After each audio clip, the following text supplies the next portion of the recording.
Bueno, la semana pasada nos quedamos a poco de terminar el capítulo, pero vimos que el asunto que trataba Marx en el final de este capítulo era demasiado importante como para no prestarle la debida atención. Y entonces os propuse que volviéramos hoy, cuando retomáramos la sesión, a la nota 321, en la página 600, para ver cómo se las gastaba la comisión investigadora del Parlamento a la hora de intentar ampliar las leyes fabriles al ramo de la minería. Habíamos visto que entre 1842 y 1860 la aplicación de la ley había sido prácticamente, no nula, pero muy pobre, desde luego por la falta de recursos con los que se dotaba a los inspectores, pero también por la manera capciosa, deliberadamente confusa en la que se redacta la ley, que, como siempre, como dice el dicho en España, echa la ley, echa la trampa, pues cuanto más confusa y cuanto más vaga es la norma, pues mayores son los círculos, los ámbitos para su violación, vulneración o para poder esquivarlo, ¿no? Y bien, esto era lo que denunciaba no solamente Marx en el texto, sino que ya venía siendo denunciado previamente en los 20 años anteriores por los inspectores fabriles y por los inspectores parlamentarios. Así nos dice Marx en la página 600, la actual comisión investigadora propone asimismo que se sujete a la industria minera a una nueva reglamentación. Y ahí empieza la nota 321. Al ver, por favor, lentamente comienza la lectura. Vamos a leer de forma pausada para que quien solo nos está oyendo pueda seguir el argumento. Adelante. El último libro azul sobre las minas, el Report from the Select Committee on the Mines Together with, del 23 de julio de 1866, es un grueso volumen en folio, pero que solo contiene el interrogatorio de testigos. El informe de la comisión, designada de su propio seno por la Cámara de los Comunes, consta ni más ni menos que de 5 líneas, en las que se afirma que la comisión no tiene nada que decir y que debería interrogar a más testigos. En la industria minera, advirtámoslo, los intereses de los terratenientes y de los capitalistas industriales coinciden ampliamente. La manera de interrogar a los testigos recuerda la cross-examinators, las repreguntas ante los tribunales ingleses, en las que el abogado, por medio de preguntas desvergonzadas, equívocas, imprevistas y embrolladas, procura intimidar y desconcertar al testigo e interpretar capciosamente las palabras que éste ha pronunciado. Los abogados son aquí los propios interrogadores parlamentarios, entre los que figuran propietarios de minas y explotadores. Los testigos son obreros mineros, en su mayor parte de las minas de carbón. Detente un momentito. Sí. Un momentito. Es decir, estamos ante el panorama que nos presenta Marx, es una comisión parlamentaria que va a recabar información haciendo una encuesta a testigos sobre cuál es el estado del trabajo en las minas para poder ver, para valorar si se van a ampliar las leyes fabriles, las leyes de protección, de sanidad, de educación, al ámbito de la minería. Y Marx nos dice, cuidado que quienes preguntan son los dueños de las minas, ¿vale? Tengámoslo claro, es decir, los dueños en la minería británica, igual que en la minería en general del resto del mundo, se produce una unión, una confabulación por parte de los terratenientes, los dueños del suelo, con los industriales, con la clase industrial. Y podríamos decir también pues, con los banqueros, ¿no? Que son los que al final ponen los anticipos a crédito para poder hacer las inversiones a gran escala.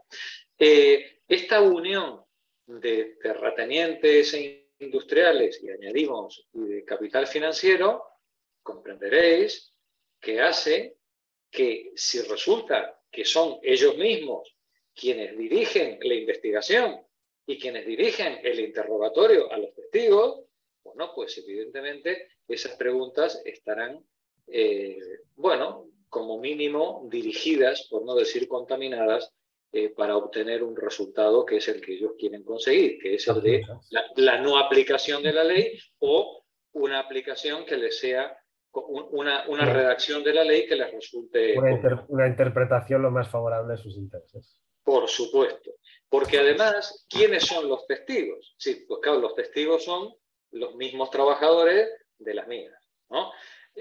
Daos cuenta en qué situación delicada se colocaban los trabajadores que iban a declarar. Esto hay que tenerlo en cuenta a la hora de leer las respuestas que esta gente da en el interrogatorio, ¿no? Sí, quienes están preguntando son los abogados, los representantes legales o los mismos terratenientes o industriales que forman parte de la comisión parlamentaria. Y quienes están siendo interrogados por esos señores son las personas que tienen que hablar, bien o mal, de las condiciones laborales, de las condiciones habitacionales o educacionales en las que se encuentran en los puestos de trabajo que dependen de quienes les están haciendo las preguntas. Entonces, tengamos presente esta situación, tanto de quienes interrogan como de quienes contestan a las preguntas, para poder valorar en su justa medida la calidad de las respuestas que vais a leer a lo largo de los próximos minutos. Continúa, Alberto. La farsa entera caracteriza demasiado bien el espíritu del Capital como para que no ofrezcamos aquí algunos extractos. Observemos previamente que la ley de 1842 se prohibía que las mujeres y todo niño menor de 10 años trabajaran en las minas. Una nueva ley, the Mines Inspecting Act, la ley de inspección de las minas promulgada en 1860, además de perpetuar la realización de las inspecciones en las minas, prohibía que se diera ocupación a los niños de 10 a 12 años que carecieran de certificado escolar o no asistieran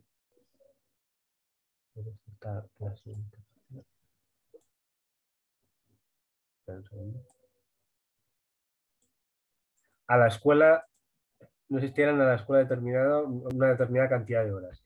Debido al número ridículamente pequeño de inspectores, a la invalidez de sus poderes y otras circunstancias que se verán más abajo, la ley en su conjunto es una nulidad. Para que este sumario sea más comprensible, agrupo en diversos rubros los resultados de las investigaciones. Recordemos que los Blue Books, los libros azules ingleses, tanto las preguntas como las repreguntas, que son obligatorias, están numeradas y que los testigos cuyas declaraciones reproducimos aquí son obreros de las minas de carbón. Gracias, Albert. Juan, continúa tú. Vamos a ver las preguntas relativas a la ocupación de los muchachos de 10 y más años en las minas. Bueno. Ocupación de los muchachos de 10 y más años en las minas. El trabajo, sumándole el tiempo insumido forzosamente en ir a las minas y volver de ellas, dura de 14 a 15 horas, excepcionalmente más. Comienza a las 3, 4 o 5 de la mañana y finaliza a las 4 o 5 de la tarde. Los obreros adultos trabajan en 2 turnos, o sea, 8 horas, pero para economizar en los costos el relevo no comprende a los jóvenes, a los niños de menos edad se los emplea principalmente en abrir y cerrar las puertas de ventilación en los diversos compartimentos de la mina. A los de más edad en trabajos más pesados, transporte de carbón, etc. El horario prolongado del trabajo bajo tierra dura hasta que los jóvenes cumplen 18 o 22 años, edad a la que pasan a efectuar el trabajo de mineros propiamente dichos.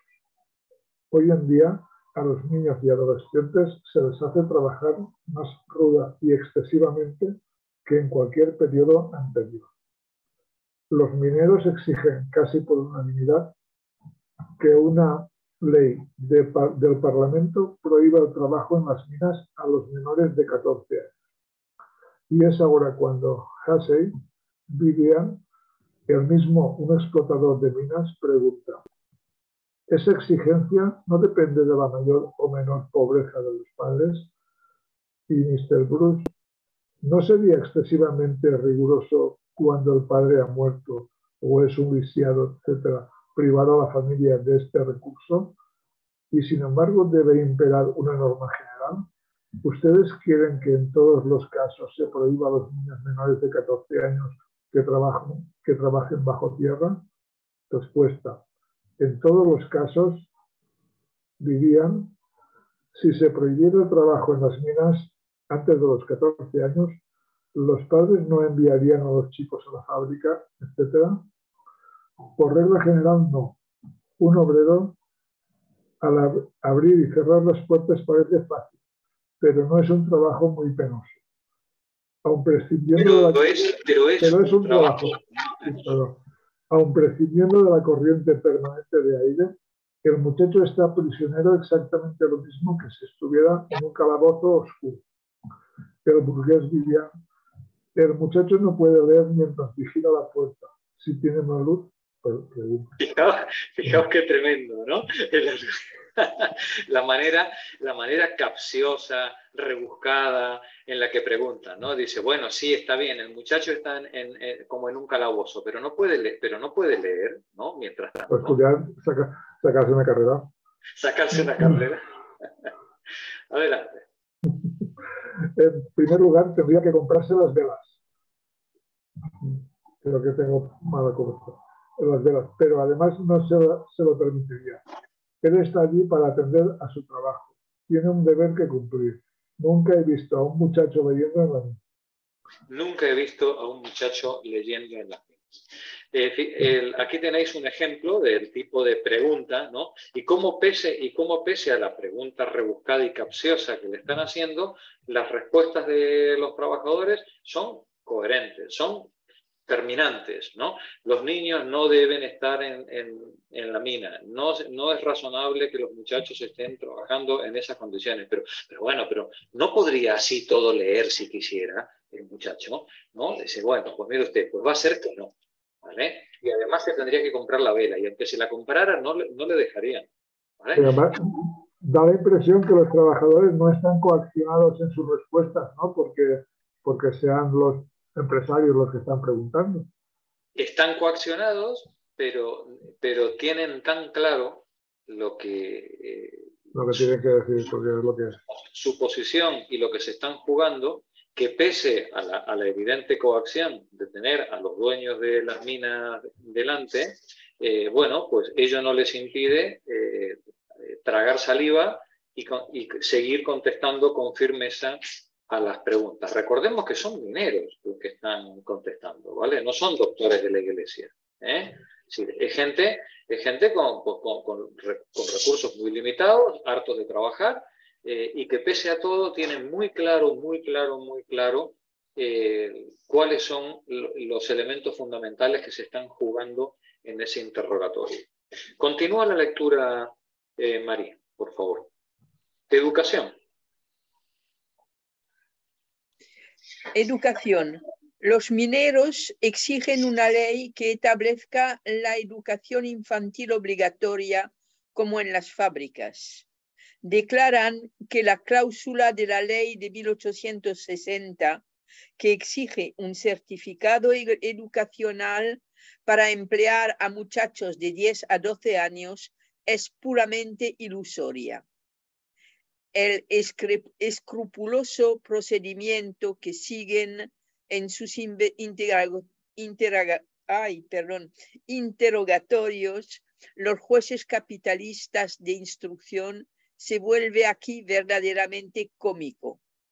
La ley es más necesaria contra los patrones o contra los padres, contra ambos, más contra unos que contra otros.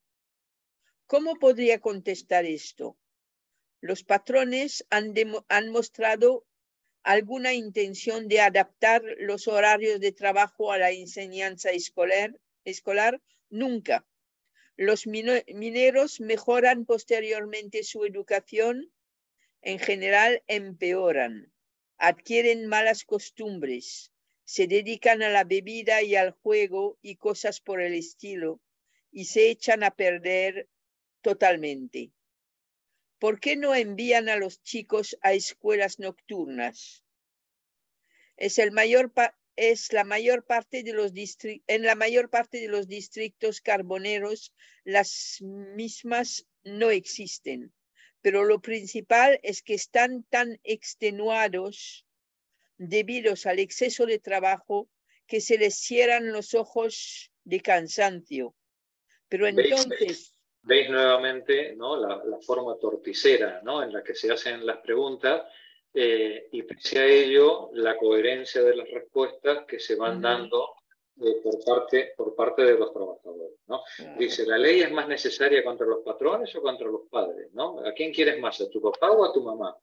¿No? Es el tipo de pregunta eso, sí, estúpida y dirigida, ¿no? ¿La educación de los muchachos mejora o empeora? ¿No? Pues empeora.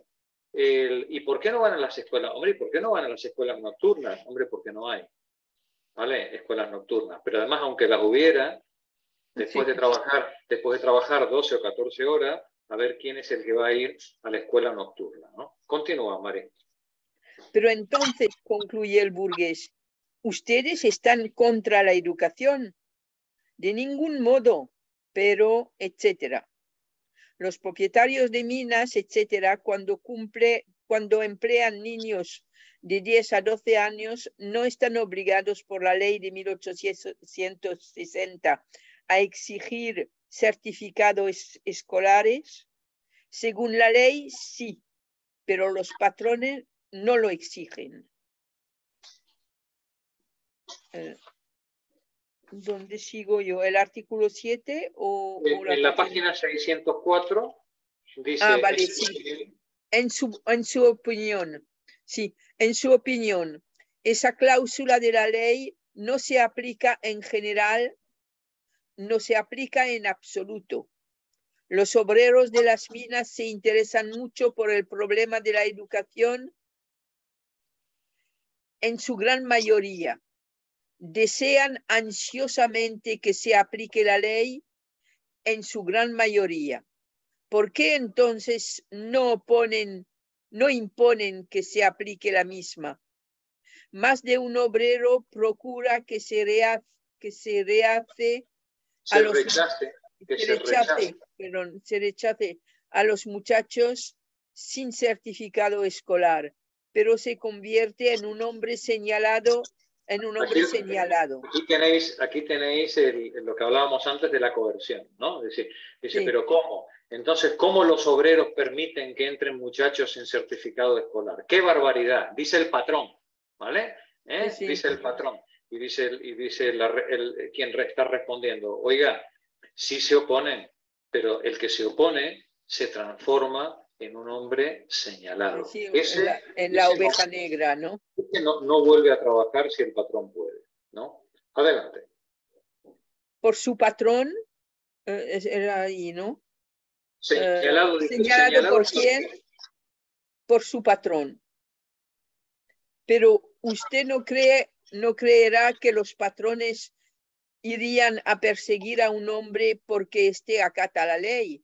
Usted no pensará que vamos a perseguir a la gente que pida que se cumpla la ley. Hombre, qué barbaridad, ¿no?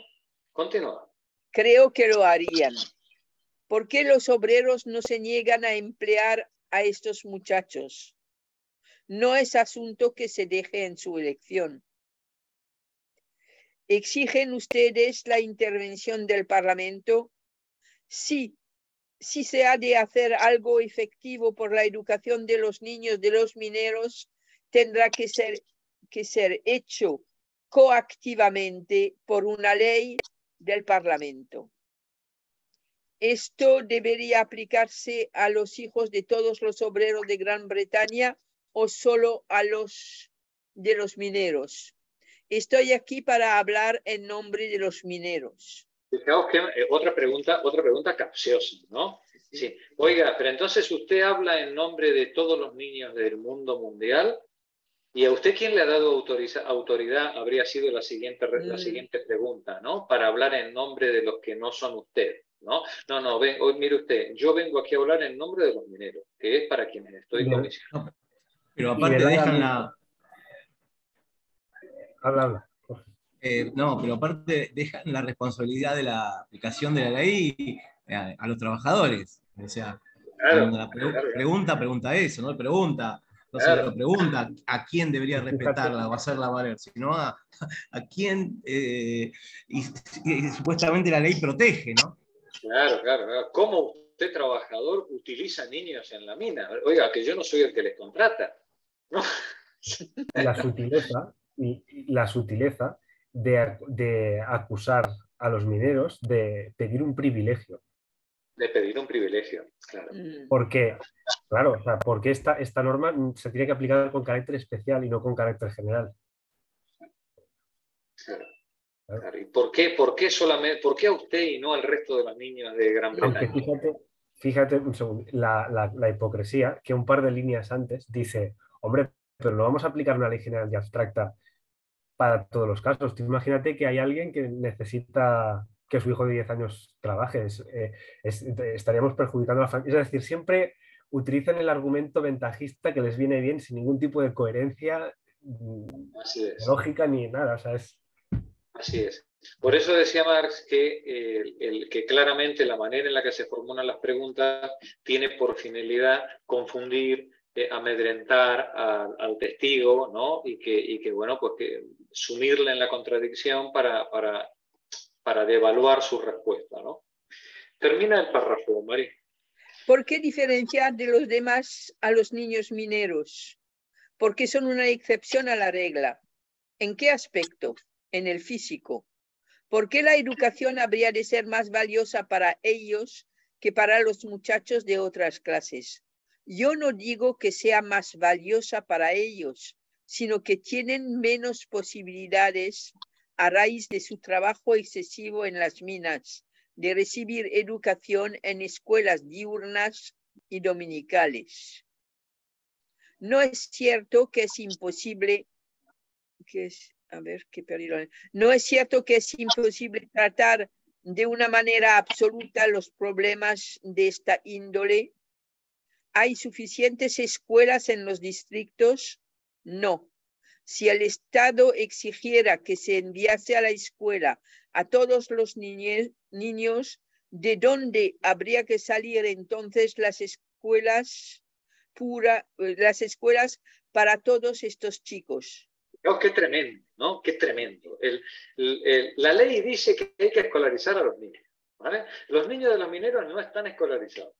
Los mineros exigen que se escolarice, que se cumpla la ley, ¿vale? Claro. ¿No? Y entonces el interrogador, en vez de dirigirse al Parlamento para preguntarle dónde están los recursos para crear las escuelas y los maestros necesarios para que la ley se cumpla, le pregunta al minero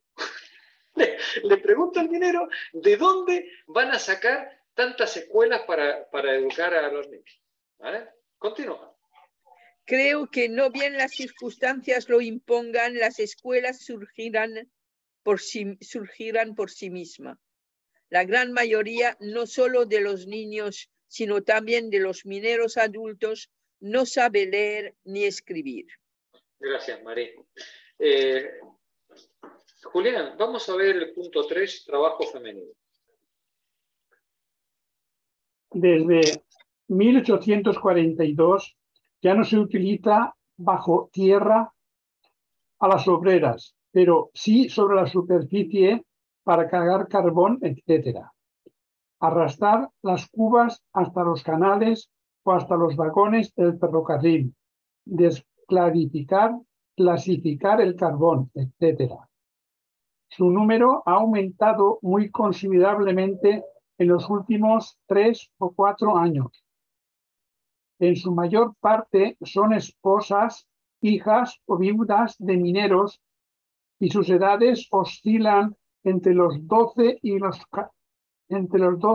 50 o 60 años. ¿Qué opinan los mineros acerca de la utilización de mujeres en las minas? La condenan en general. ¿Por qué? Porque consideran que esa actividad es degradante para ese sexo. ¿Visten algo así como ropa de hombre? visten algo así como ropa de hombre. En muchos casos se deja a un lado todo pudor. No pocas mujeres fuman. El trabajo es tan sucio como el que se efectúa dentro de la propia mina. Entre ellas hay muchas mujeres casadas a las que les es imposible cumplir sus deberes domésticos. Ahí tenemos el patriarcado en todo su esplendor, haciendo gala de las respuestas, en este caso, en boca de los mineros que están contestando, ¿no? La ley restringe el trabajo de las mujeres y de las jovencitas en las minas. Lógicamente la ley no se aplica, pero cuando le preguntan a los trabajadores por qué debería cumplirse la ley, en vez de responder que debería cumplirse meramente por imperativo legal, ¿no? Porque para eso está la ley, como diría nuestra ínclita Cospedal, ¿no? Para cumplirse. Bueno, pues sale todo este tipo de argumentario propio del patriarcado de finales del siglo XIX, ¿vale? Adelante, Julián. Las viudas podrían encontrar en otra parte una ocupación tan lucrativa de 8 a 10 chelines semanales. Nada puedo decir al respecto. Y sin embargo, ustedes están resueltos a despojarlas de ese modo de ganarse la vida. Sin duda. ¿En qué se funda esa actitud? Nosotros, los mineros, sentimos demasiado respeto por el bello sexo para verlo condenado a trabajar en la mina. Ese trabajo, en gran parte, es muy pesado. Muchas de esas muchachas levantan 10 toneladas por día. ¿Cree usted que las obreras ocupadas en las minas son más inmorales que las que trabajan en las fábricas? El porcentaje de las depravadas es mayor que antes las muchachas que entre las muchachas de las fábricas. Pero usted entonces tampoco está conforme con el nivel de moralidad imperante en las fábricas. ¿Quiere pues que también se prohíba en las fábricas el trabajo femenino? No, no quiero eso. ¿Por qué no?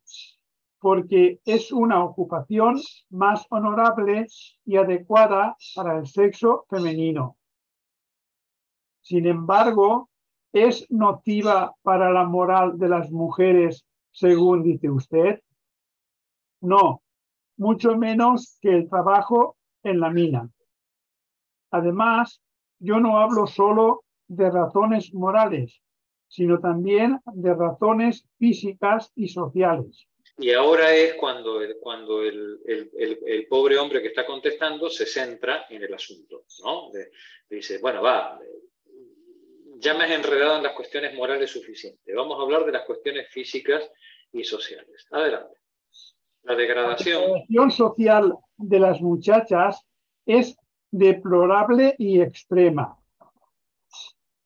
Cuando estas muchachas se convierten en mujeres de los mineros, los hombres padecen muchísimo por esa degradación y por eso se van de sus casas y se dedican a la bebida.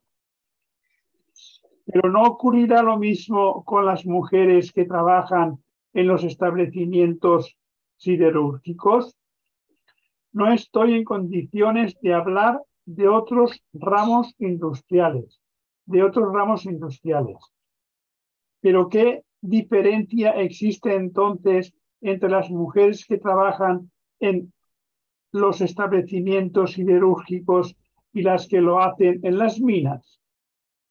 No me he ocupado de esa cuestión. ¿Podría descubrir alguna diferencia entre una clase y la otra? No me he cerciorado de que exista, pero conozco por más visitas de casa en casa el deplorable estado de cosas en nuestro distrito. ¿No le causaría un gran placer abolir el trabajo femenino en todos los lugares donde es degradante? Sí, los mejores sentimientos de los niños se adquieren por la crianza materna. Pero esto no se aplica igualmente a las ocupaciones agrícolas de las mujeres. Esta ocupación solo dura 2 estaciones. Entre nosotros, las mujeres trabajan las 4 estaciones enteras, y no pocas veces de día y de noche, caladas hasta los huesos, con su constitución debilitada y la salud deshecha. ¿Usted no ha estudiado la cuestión en términos generales? He mirado a mi alrededor y lo que puedo decir es que en ninguna parte he encontrado nada que se compare en materia de ocupación femenina a lo que ocurre en las minas de carbón. Es un trabajo para hombres y para hombres vigorosos. El sector mejor de los mineros, los que procuran elevarse y humanizarse, en vez de encontrar algún apoyo en sus mujeres, se ven empujados por ellas hacia abajo. Ya veis toda la colección de tópicos del patriarcado decimonónico, ¿no? en todo este tipo de respuestas. No obstante, aquí lo que tenemos es una patronal tratando de impedir que se regule la incorporación del trabajo femenino e infantil a la minería y unas familias de mineros representadas por los hombres, por los padres de familia, dando las respuestas propias de su época. Pero del lado del capital, lo que se quiere es, entre comillas, liberalizar el mercado de trabajo.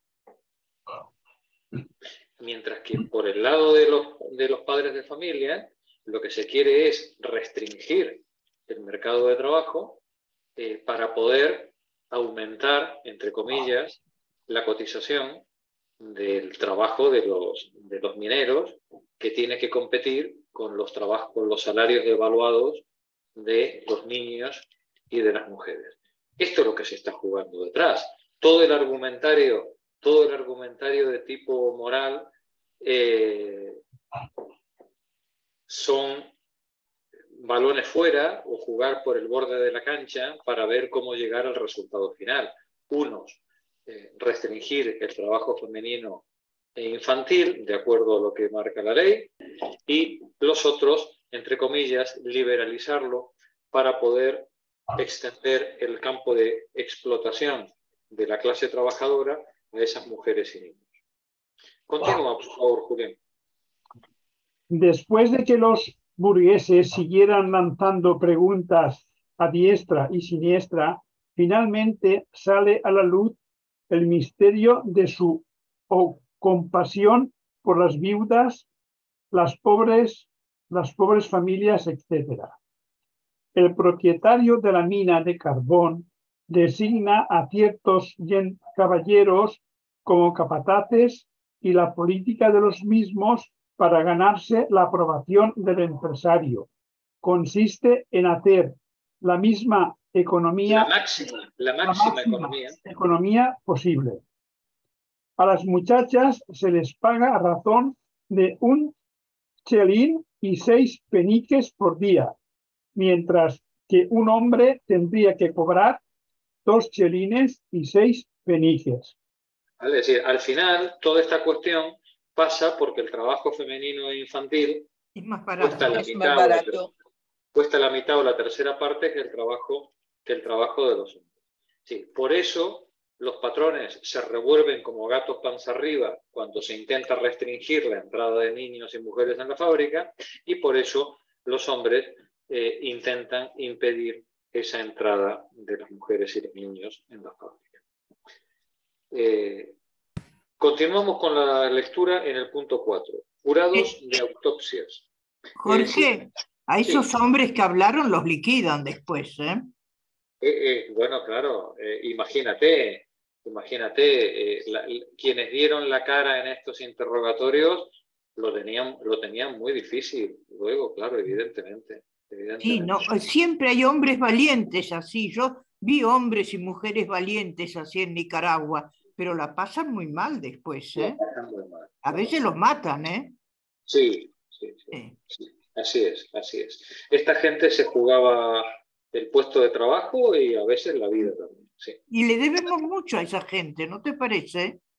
Así es, Marta. Si no fuera por esta gente, tanto por los inspectores fabriles, desde una posición más cómoda, trataban de conseguir el cumplimiento de la ley, como de todos estos trabajadores que se enfrentaban de forma colectiva o individual a la injusticia para reclamar mejoras y mejoras de condiciones, pues el mundo hoy no sería el que es, evidentemente.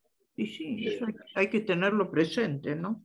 Parece que están hablando de la época de la servidumbre, ¿no? Y están hablando de hace 150 años, un poquito más, pero la gente lisiada no tenía derecho a nada, los chicos hablaban de mandarlos a los colegios nocturnos, o sea, todas esas cosas que fueron antecedentes de lo que hoy pasa, digamos, que el mismo sistema se corrige, por decirlo de una manera, para que el descontento no sea tan grande y dar coberturas y dar ese tipo de, digamos, sí, de ayuda que arrancó el trabajo, al capital, eso seguramente fue así, pero no sé, parece una cosa que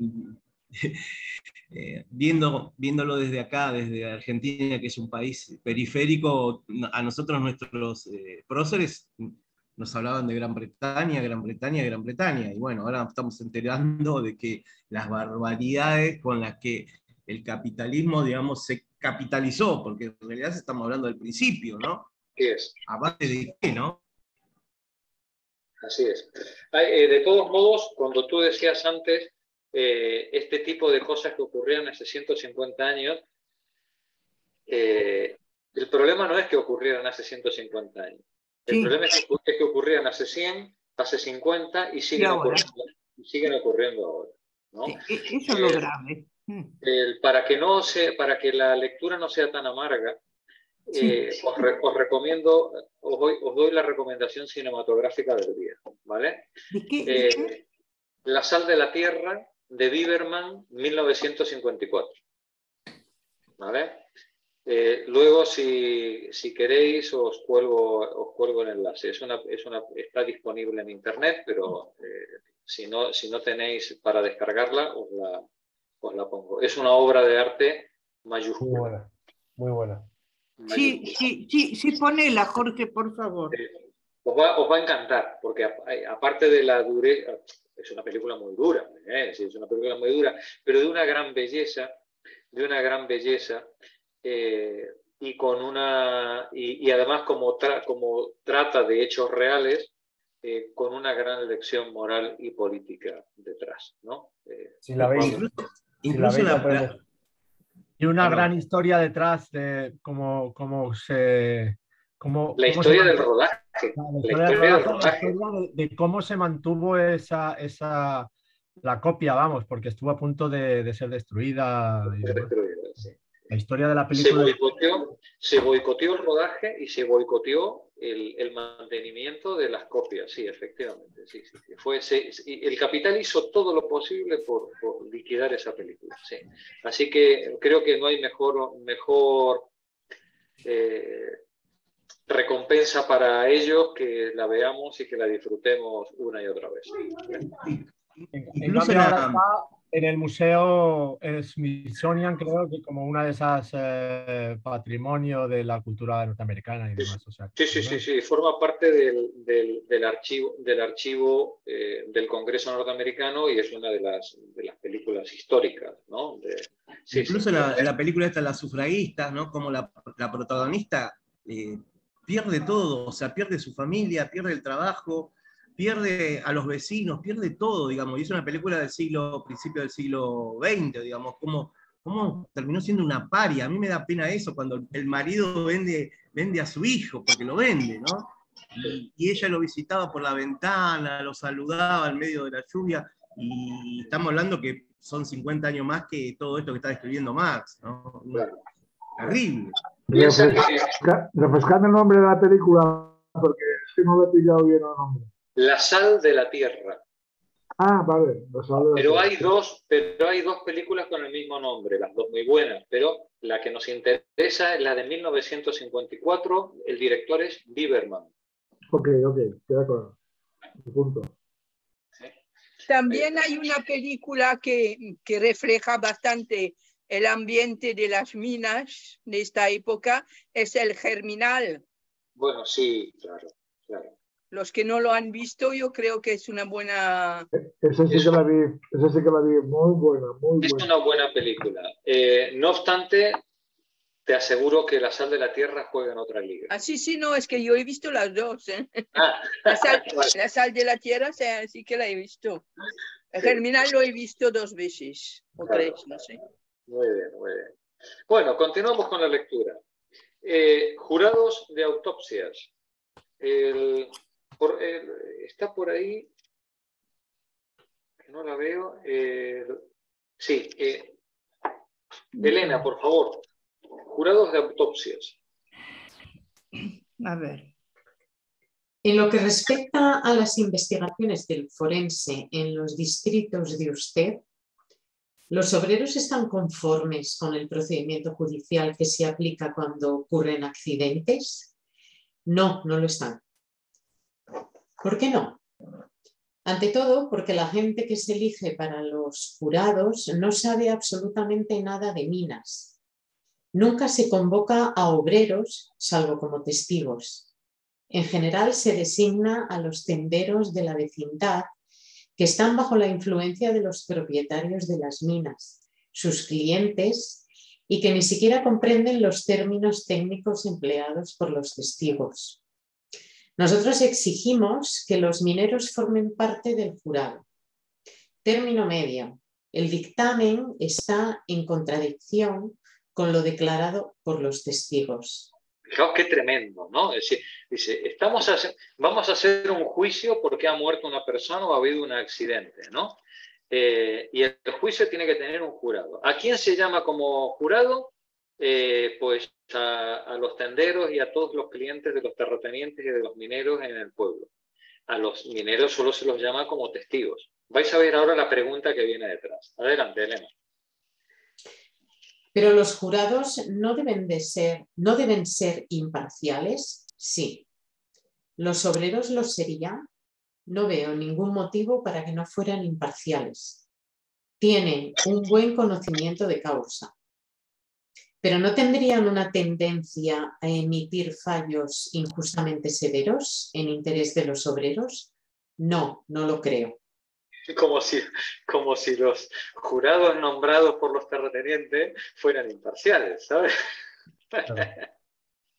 Continúa, Elena. Pesos y medidas falsos. Los obreros reclaman que el pago sea semanal en vez de quincenal, que la medición se efectúe por el peso y no por la medida de capacidad de las cubas, que se los proteja contra el empleo de pesos falsos, etc. Si las cubas se agrandan fraudulentamente, el obrero no puede abandonar la mina con 14 días de preaviso, pero si va a otro sitio, se encuentra con lo mismo. ¿Pero puede dejar el lugar donde se comete el abuso? Ese abuso se practica de manera general. ¿Pero el obrero puede abandonar cada vez el lugar donde está tras 14 días de preaviso? Sí. Después de esto, más vale pasar a otra cosa. Sí. A ver, al trabajador se le paga a destajo, ¿no? Se le paga por cuba, por tonelada o por... No, pero resulta que los pesos y medidas están falseados para pagarle menos que lo que trabaja el tipo, ¿no? Y entonces el interrogador muy fino, le dice, pero oiga, pero si el trabajador siente que es injusto como le miden el trabajo, no puede irse dando 14 días de preaviso, encima además, ¿sabes? Es decir, además de que le están estafando, ¿no? Además tiene que preavisar 14 días. Si el trabajador contesta, ya, pero es que si me voy a la mina de al lado, ahí también los pesos y las medidas. Los pesos y las medidas son falsos. Eso de agrandar las vagonetas también es muy fuerte, ¿eh? Joder, madre que va. Es lo mismo que darle más carrucha a la cadena de la Ford, pero vamos, en plan vagoneta y claro, bueno, pues ya veis todas las trapisondas del capital para extraer plusvalor, ¿no? Pues a base de... Claro, a base de aumentar el plusvalor relativo, aumentar el producto a costa del salario, ¿no? Es decir, pagar menos por más cantidad, ¿no? Jorge, yo interrumpo de nuevo. No te preocupes, Marta. Me emociona mucho oír esto. La Nicaragua de la Revolución, los primeros años, veías hombres y mujeres que apenas habían aprendido a leer y escribir y se levantaban en asamblea y hablaban así. Es una cosa, mira, bellísimo, ¿no? Esas cosas tan bellas que tuvo la revolución en Nicaragua y que la debe haber tenido también la Unión Soviética al principio, ¿no? Claro, claro. Porque una cosa es un intelectual que habla, que lee, que estudia como nosotros, pero este es un hombre que nunca ha leído un libro. No y yo le preguntaba, ¿pero de dónde sacan todo eso? Y me decían, pero de la vida, doña Marta, ¿no? Y es precioso. Le deseo eso a todo el mundo, de conocer algo así. Bueno, perdona que interrumpo. No, para nada, Marta, siempre es un gusto. Por eso, sabéis que yo siempre me revuelvo contra quienes confunden inteligencia con erudición. Sí. ¿Vale? Son dos cosas diferentes. Se puede ser muy erudito y un perfecto estúpido, ¿vale? Y se puede ser analfabeto y una persona extraordinariamente inteligente. Sí. Y valiente. Y valiente. ¿Vale? Sí. Inteligencia y erudición y valor están completamente separados, ¿vale? ¿Sí? Sí. Y en quien confluyen, ole. Pero la gente del pueblo, muchas veces ahí encontramos una enorme inteligencia, bueno, pues efectivamente, como dices tú, y un enorme valor en gente que no ha tenido oportunidad de estudiar, pero ello no le impide analizar correctamente lo que están viendo y sacar las conclusiones adecuadas, ¿no? Por supuesto. Bueno, perdonad. Sí. Gracias, Marta. Alfonso, la inspección de las minas. Los padecimientos de los obreros no solo se deben a los accidentes provocados por gases explosivos. Debemos quejarnos, asimismo, de la ventilación de las minas de carbón, tan mala que los hombres apenas pueden respirar. A causa de ello, quedan incapacitados para toda clase de ocupación. Así, por ejemplo, precisamente en la parte de la mina en que estoy trabajando, el aire pestilente ha obligado a mucha gente a guardar cama durante semanas. Los pasadizos principales, en su mayor parte, están bastante aireados, pero no, en cambio, precisamente los lugares donde trabajamos. Si un hombre se dirige al inspector para quejarse por la ventilación, se lo despide y se convierte en un hombre señalado, que tampoco encuentra ocupación en otros lugares. La Mining Inspecting Act de 1860 no es más que un pedazo de papel. Los inspectores, cuyo número es reducidísimo, quizás efectúen una visita formal cada 7 años. Cada 7 años, ¿vale? Formal, informales, no sé si hará. Sí, quiere decir que va a comer, ¿no? Va a comer, pues lleva un paseo, ¿no? Adelante. Nuestro inspector es un hombre de 70 años, completamente incapaz, que tiene a su cargo más de 130 minas de carbón. Necesitamos más inspectores y además subinspectores. Entonces, el gobierno debería mantener tal ejército de inspectores que pudiera hacer por sí mismo, sin información de los obreros, todo lo que exigen ustedes. Eso es imposible, pero deberían venir a las minas mismas para recoger en ellas la información. ¿No cree usted que el resultado sería transferir a los funcionarios gubernamentales la responsabilidad por la ventilación, etcétera? Responsabilidad que hoy corresponde a los propietarios de minas. De ningún modo. El cometido de los inspectores tendría que ser imponer el acatamiento a las leyes ya vigentes. Fijaos qué claridad mental tiene el minero a la hora de contestar, ¿no?, en estas cuestiones. Adelante, Alfonso. Cuando usted habla de subinspectores, ¿piensa en gente con un sueldo menor y de categoría inferior a la de los inspectores actuales? De ninguna manera deseo que sean inferiores, si ustedes pueden conseguir mejores. ¿Usted quiere más inspectores o un tipo de gente inferior a los inspectores? Necesitamos gente que se las arregle para meterse directamente en las minas, personas que no teman por su pellejo. Claro, cuando yo minero estoy pidiendo que haya un inspector, no estoy pidiendo que sea un tipo que venga a comer con los gentlemen del pueblo. Yo quiero que sea una persona que se meta en la vagoneta y que baje a la mina a ver cómo están los apuntalamientos, cómo están las ventilaciones, cómo funcionan los explosivos, cuáles son los equipos de seguridad que cuenta la gente, y eso no se hace comiendo en el restaurante, eso se hace metiéndose dentro de la mina. Evidentemente, un señor enfermo de 70 años, eso no lo puede hacer, ¿no? A eso se refiere el minero cuando dice subinspectores, ¿no? Pues gente más joven, gente pues con mayor capacidad para poder hacer este tipo de inspección rutinaria. Adelante.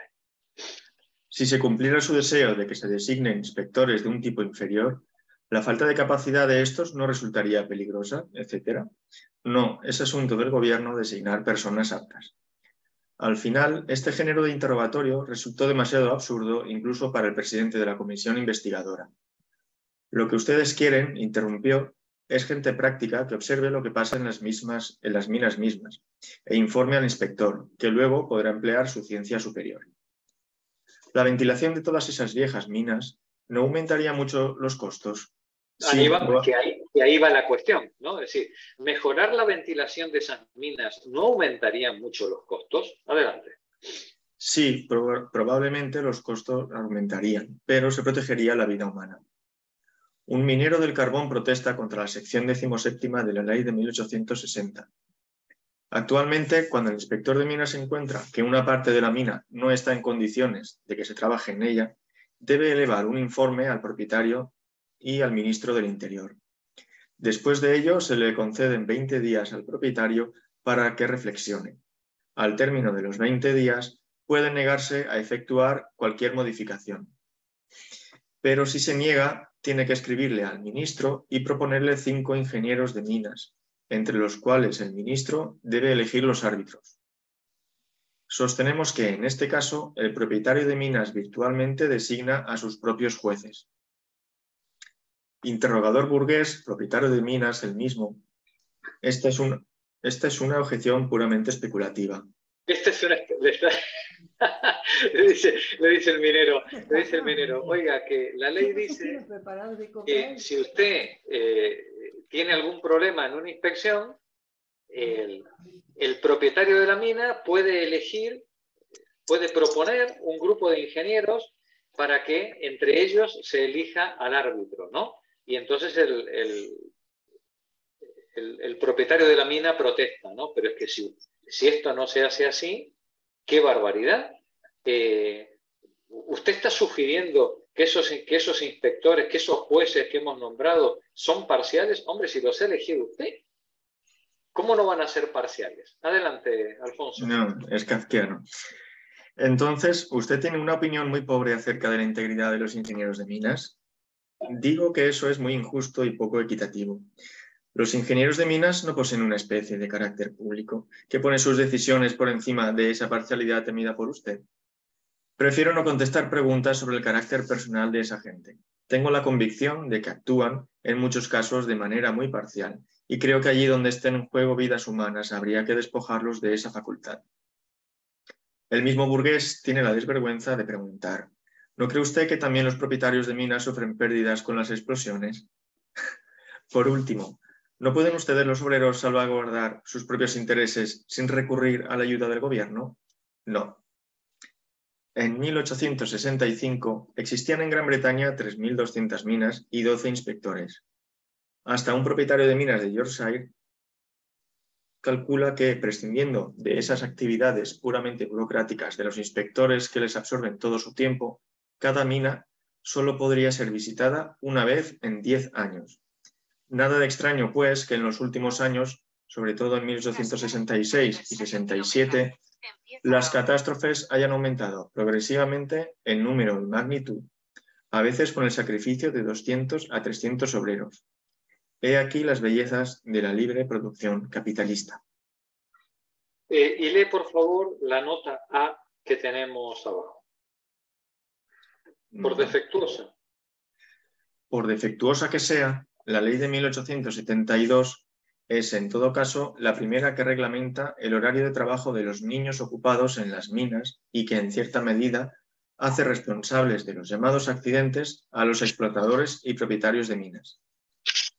La Comisión Real de 1867, cuyo cometido era investigar la ocupación de niños, adolescentes y mujeres en la agricultura, ha publicado varios informes muy importantes.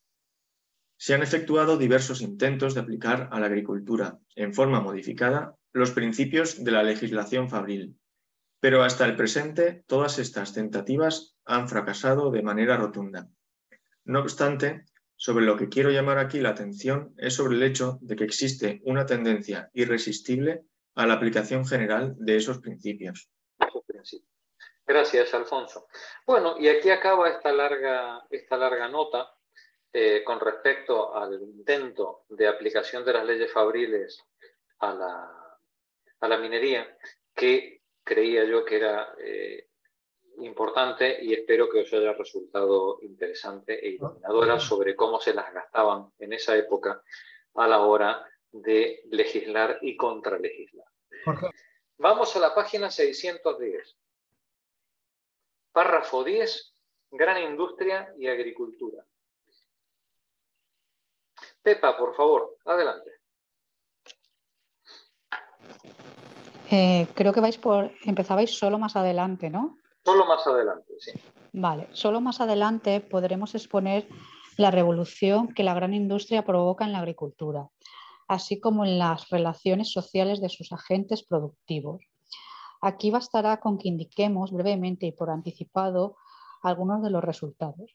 Si bien el uso de la maquinaria en la agricultura está exento en gran parte de los perjuicios físicos que ocasiona al obrero fabril, su acción en cuanto a convertir en supernumerarios a los obreros es aún más intensa y no encuentra resistencia, tal como veremos en detalle más adelante. Detente un momentito, Pepa. Nos dice Marx, dice, así como la máquina embrutece, el sistema fabril embrutece y degrada al trabajador de una manera única, en el ámbito de la agricultura es verdad que la maquinaria agrícola no embrutece al trabajador en igual grado que en la fábrica, pero lo convierte en supernumerario, nos dice Marx, es decir, genera una mayor cantidad de parados, de desempleados, aún que en el ámbito fabril.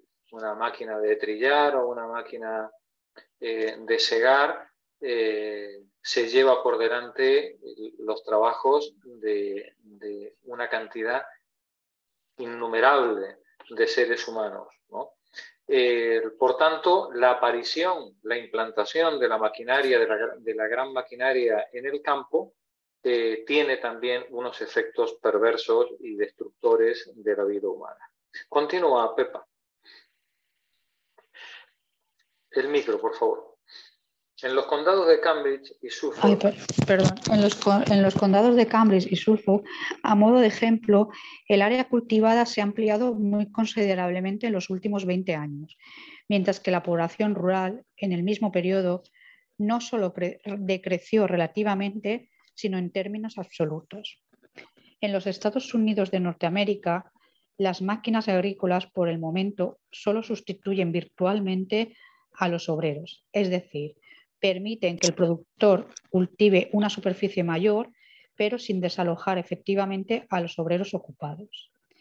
En Inglaterra y Gales, en 1861, el número de personas que participaban en la fabricación de máquinas agrícolas ascendía a 1034, mientras que el de obreros agrícolas ocupados en el uso de las máquinas de vapor y de trabajo era apenas de 1205.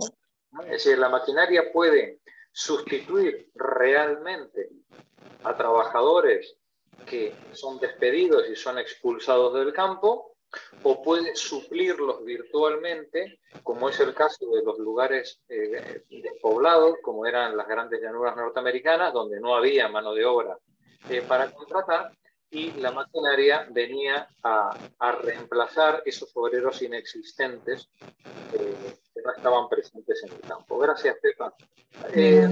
Vicente, por favor, continúa tú.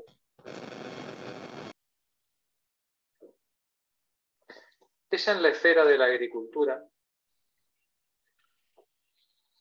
Es en la esfera de la agricultura donde la gran industria opera de la manera más revolucionaria, ya que liquida el baluarte de la vieja sociedad, el campesino, sustituyéndolo por el asalariado. De esta suerte, las necesidades sociales de trastocamiento y las antítesis del campo se nivelan con las de la ciudad. Los métodos de explotación más rutinarios e irracionales se ven reemplazados por la aplicación consciente y tecnológica de la ciencia. El modo de producción capitalista consuma el desgarramiento del lazo familiar originario entre la agricultura y la manufactura, el cual envolvía la figura infantilmente rudimentaria de ambas.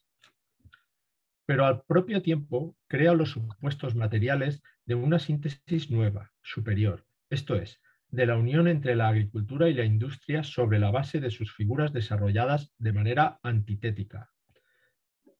Con la preponderancia incesante creciente de la población urbana, acumulada en grandes centros por la producción capitalista, esta, por una parte, acumula la fuerza motriz histórica de la sociedad y, por otra, perturba el metabolismo entre el hombre y la tierra, esto es, el retorno al suelo de aquellos elementos constitutivos del mismo, que han sido consumidos por el hombre bajo la forma de alimentos y vestimenta, retorno que es condición natural eterna de la fertilidad permanente del suelo. Aquí nos dice Marx, cuando el capital hace presa del campo porque se ha separado el campo de la ciudad. La población se ha ido concentrando en los grandes núcleos urbanos y los grandes núcleos urbanos demandan una cantidad de materia prima, de alimentos, de recursos que en la ciudad no están y que tiene que servir el campo que tiene a su alrededor. Un campo que progresivamente se ha ido tecnificando, ha ido introduciendo la maquinaria, ha ido introduciendo los fertilizantes, ha aumentado su productividad y eso quiere decir que ha reducido la cantidad de mano de obra que está presente en ese proceso productivo. Con muy poca mano de obra en el campo se producen las grandes cantidades de alimentos, de recursos con los que se sirve a los núcleos urbanos. Pero este desplazamiento de los seres humanos, este desplazamiento del consumo de lo producido en el campo a la ciudad, rompe el metabolismo propio del campo.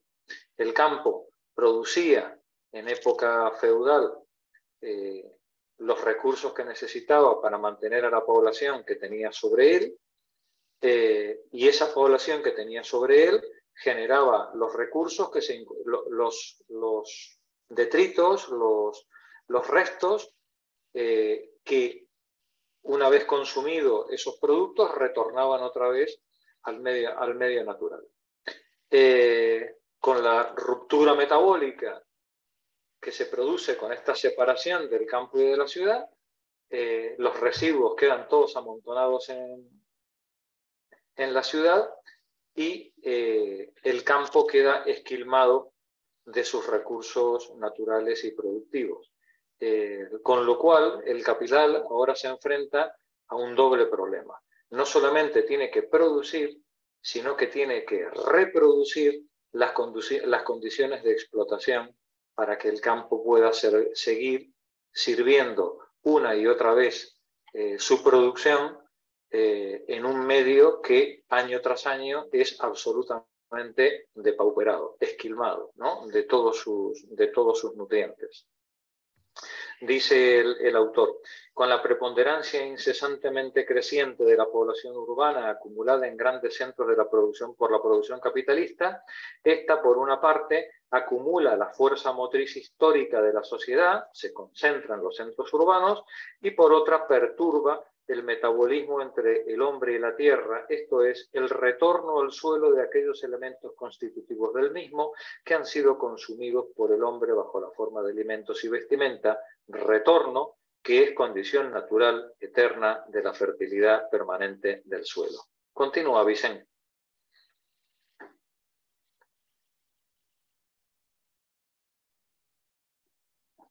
El micro, Vicente.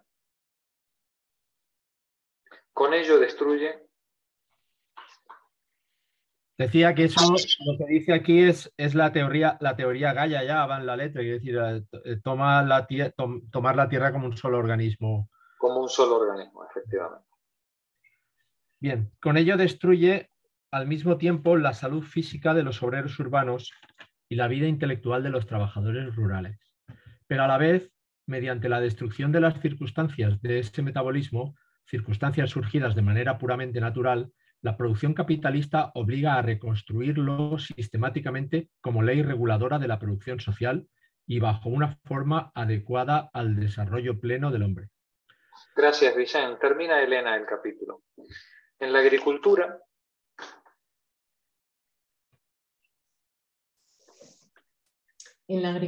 como en la manufactura, la transformación capitalista del proceso de producción aparece a la vez como martirologio de los productores. El medio de trabajo como medio de sojuzgamiento, de explotación y empobrecimiento del obrero.